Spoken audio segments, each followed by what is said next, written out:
اعوذ باللہ من الشیطان الرجیم، بسم اللہ الرحمن الرحیم۔ السلام علیکم ورحمۃ اللہ وبرکاتہ۔ دوستو،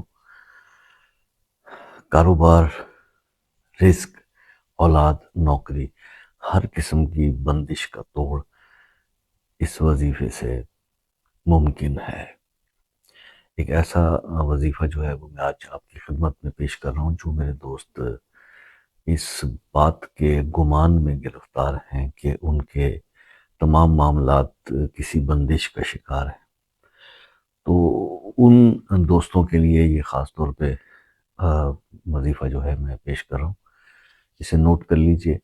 اگر آپ اس عمل کو 11 دن تک کر لیتے ہیں تو یقین کریں کہ آپ جس بھی قسم کی بندش کا آپ شکار ہیں، آپ کو کسی نے بتایا ہے کہ جی بندش ہے، تو وہ انشاءاللہ اس عمل کی برکت سے 11 دنوں میں ختم ہو جائے گی۔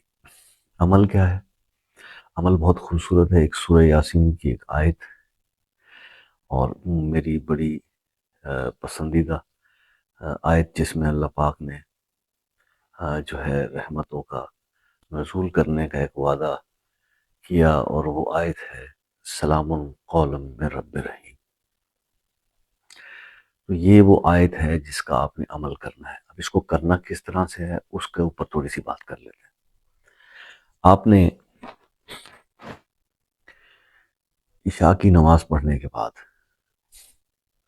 11 بار درود ابراہیمی پڑھنا ہے، اور اس کے بعد آپ نے 313 بار یہ آیت پڑھنی ہے سلام قولا من رب رحیم، اور اس کے بعد پھر 11 بار جو ہے وہ آپ نے درود ابراہیمی پڑھنا ہے، اور اس عمل کو آپ نے 11 دن تک کرنا ہے، بغیر کسی تعطل کے، بغیر کسی ناغے کے۔ اور اگر آپ یہ 11 دن پرفارم کر لیتے ہیں تو بلیو می، کسی بھی قسم کی جو آپ کو کسی نے بتائی کہ جناب آپ کے فلاں فلاں فلاں چیز پہ بندش ہے، وہ تمام بندشوں کی انشاءاللہ اس سے جو ہے وہ ان بندشوں کا خاتمہ ہو جائے گا، اور آپ فری فیل کریں گے، اور آپ کے معاملات سیدھے ہو جائیں گے۔ تو یہ امید ہے کہ آپ کو بہت ہی آسان عمل ہے اور آسان وظیفہ آپ کو پسند آیا ہوگا۔ ویڈیو کو لائک اور کمنٹ کر دیجئے گا، چینل کو سبسکرائب کر لیں تاکہ جڑے رہیں ہمارے چینل کے ساتھ۔ کسی بھی مسئلے کے لیے خصوصی دعاؤں میں شمولیت حاصل کرنے کے لیے اپنا مسئلہ نام کے ساتھ کمنٹ میں لکھ دیجئے۔ اگر پرسنل ڈسکس کرنا چاہتے ہیں تو واٹس ایپ پہ رابطہ کر لیجئے، نمبر آپ کو ویڈیو کے سٹارٹ میں شیئر کر دیا ہے۔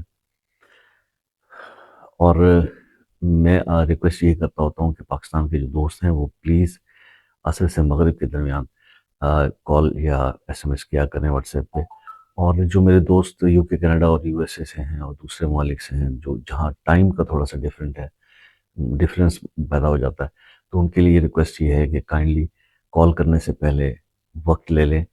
اس کے کوئی چارجز نہیں ہیں، پھر آپ وقت لینے کے بعد تسلی سے اپنی جو ہے وہ بات بغیر کسی انٹرپشن کے کر سکتے ہیں۔ آئی ہوپ کہ آپ کو یہ بات میری پسند آئی ہوگی، وہ کہ ٹائم لیا ہو تو پھر انسان دوسرے کی بات سننے کا باؤنڈ ہوتا ہے۔ تو میری ہمیشہ رب سے دعا ہے کہ اللہ پاک آپ کی تمام مشکلات کو دور کرے، آپ کی پریشانیوں کو دور کرے، آپ کے خواہشات کو پورا کرے، اور آپ سے ہمیشہ ایک ریکویسٹ رہتی ہے کہ اپنے بھائی کو بھی دعاؤں میں یاد رکھا کیجیے۔ زندگی رہی تو نیکسٹ کسی ویڈیو میں پھر ملاقات ہوگی، تب تک کے لیے اجازت دیجیے۔ اللہ حافظ۔